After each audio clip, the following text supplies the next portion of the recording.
vsauce, Kevin here. When KGB chairman Yuri Andropov was conducting a job interview, the man said, "Let me tell you about myself." Andropov stopped him and asked, "What makes you think that you know more about you than we do?" That's really creepy, and also probably true. Data collected via self-reporting compared to outside observation tends not to be the same. You'd think that the most reliable way to get crime data is to just ask the people involved, both the victims and the criminals. Going straight to the source makes the most sense, right? Wrong! Because not only can we not trust you, you can't trust you. Analyzing crimes, criminals, and victims is rife with problems. It's a running theme in my videos. The worst math ever used in court shows how probability can be twisted and misapplied to be flat out wrong, and the Sally Clark video showed how that can ruin lives. If you think eyewitness testimony is bulletproof, ask Jennifer Thompson and Ronald Cotton. And if reducing crimes to objective data seems smart, check out the Mad Lib that is the US federal sentencing guidelines, or the data-driven monster called CompStat. If getting reliable information from the criminal justice system is too complex, why not make it as simple as possible by collecting data directly from the people involved in the crimes? Let's find out. Even in the 1940s and 1950s, researchers knew systems were biased and highly variable, so they wanted to bypass the bias by gathering data from primary sources. That way, there's nothing getting in the way of the truth. Except us. Some of the problems with self-reporting are obvious. You need to ask people the right questions. Bad questions, bad responses. And you need to ask the right people, too. Great questions to the wrong people just aren't useful at all. I don't know what it's like to go into space. Ask an astronaut. They would know, especially the ones that have been into space. But even a really straightforward and objective question like measuring the average height and weight of the population can be a total mess. We're just dealing with numbers, right? This should be simple. Let's ruin this in 3 ways. 1. Doctors and nurses measuring during hospital appointments. This is professional data collection, the opposite of self-reporting. 2. Tracking the average sizes of clothes purchased over time. This one's part professional and part self-reporting. 3. Just asking people, so self-reporting. Hospital measurements are going to be accurate, but the sample is not likely to be representative of the broader population.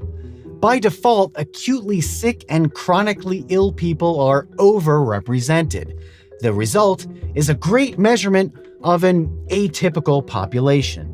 So, bad data. Trends and styles affect the size of clothing people buy. Are the $186.9 million worth of Jinko jeans sold in 1998 an accurate measure of weight that year?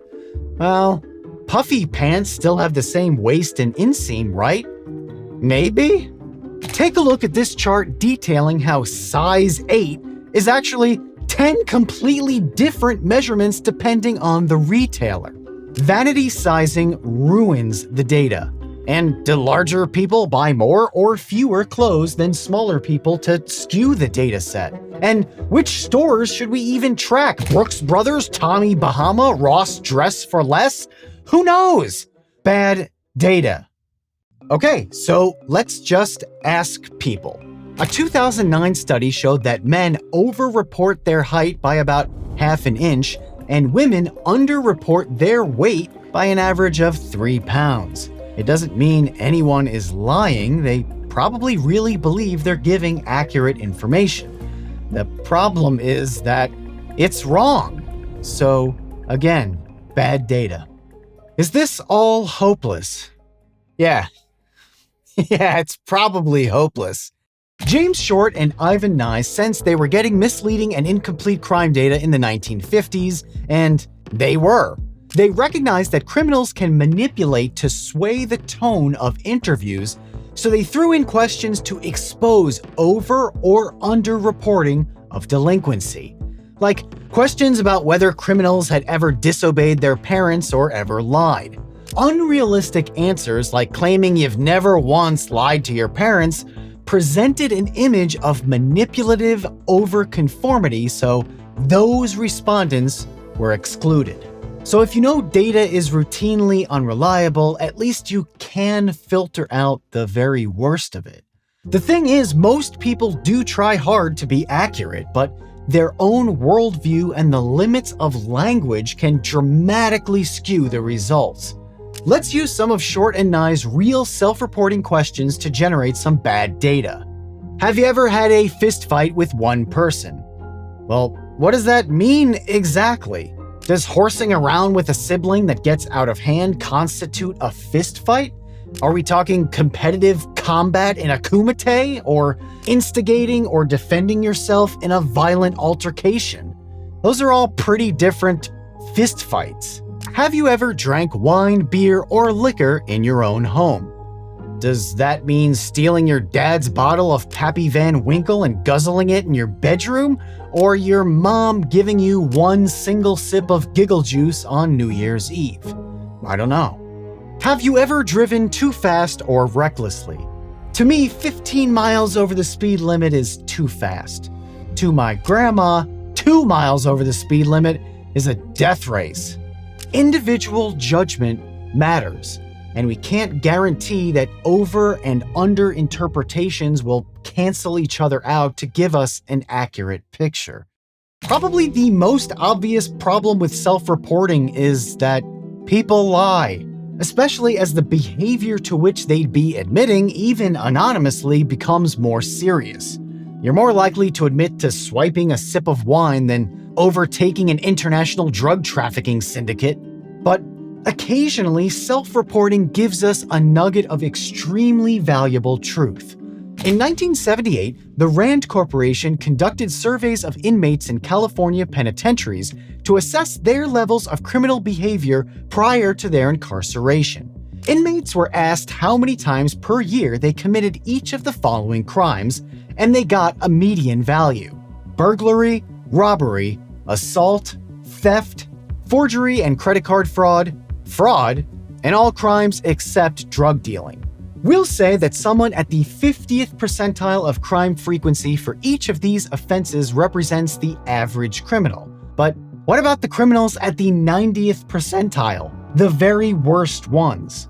Burglary 232, robbery 87, assault 13, theft 425, forgery and credit card fraud 206, fraud 258, all crimes except drug dealing 605. 605!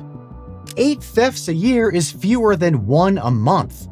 425 is more than 1 a day. The differences here range from about 5 times more crime, like assault, to 50 times more on thefts and fraud. Even if the median inmate underreported his crimes and the top 10% worst criminals overreported because they were bragging, the data reveals a substantial gap we didn't know existed. We wouldn't need the exact numbers to understand that the criminal class is highly varied and that most criminals haven't dedicated their entire life to crime, but a portion absolutely, quantifiably have.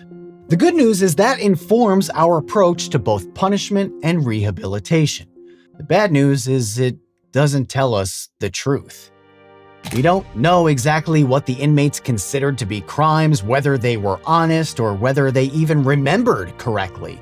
And it doesn't answer the question about how we can make sure criminals don't reoffend or whether there are people we truly will never be able to help. But it does tell us something, and it's up to us to use that information in conjunction with everything else that we've measured and collected. Sometimes that is helpful. Sometimes we have to admit it's not. The strange thing is, we know we can't trust what people say, But if we never ask, we'll never know. And as always, thanks for watching.